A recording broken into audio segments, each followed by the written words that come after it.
Today's presentation I'm presenting is Androcentrism in Art and History. This is an art history presentation that will examine the history of the expression of art, which shows culture and sociology of the group of people who made the art. Art history is more important to me because I've recently discovered that I really love art, and I am exploring topics in art more now during this stage of my life. Art has historically always depicted men and women in different roles, behaviors, and different positions of power. The androcentric diagram for the M circle includes stronger, more muscles, braver poses, physically attractiveness, working aggressive savior, and more power and dominant for masculinity circle.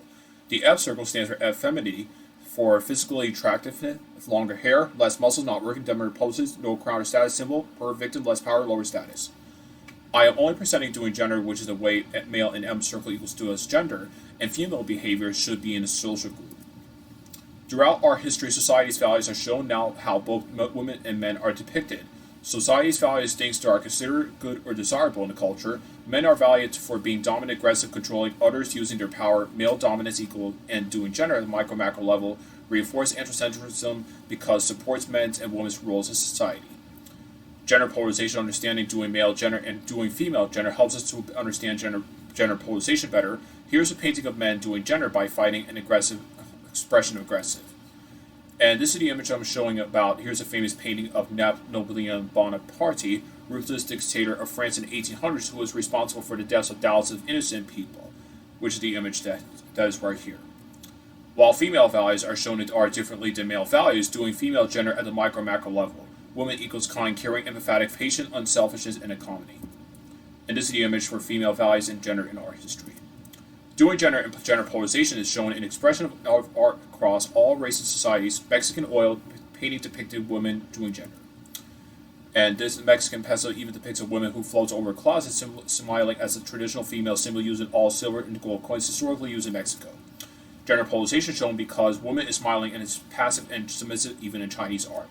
Gender polarization, while masculinity is depicted as strong, aggressive, not smiling, here's a depiction of male American Indians. He is not smiling and aggressive, not passive, polar opposite of femininity is depicted.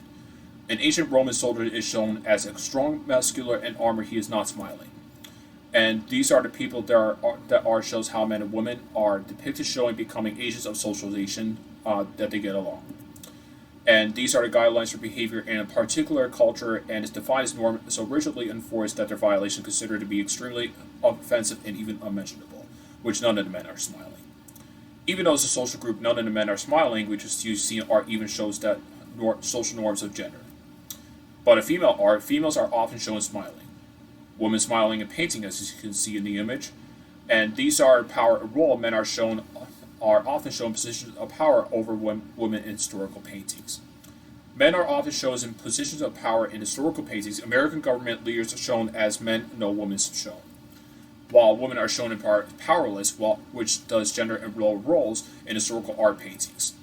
And their social oppression includes another example of women shows are powerless, which does gender having the role of caretaker of younger children, while men are not shown implying they are doing something else more powerful than what the women or children are doing. So this is the image right here. Finally, gender work are tasks done by women and men and women. Painting tasks done by women includes not working outside of home, being passive, not being a leader, being weak, being home, taking care of children, and then tasks done by men. Working outside of home, managing, leading people, getting dirty, and fighting.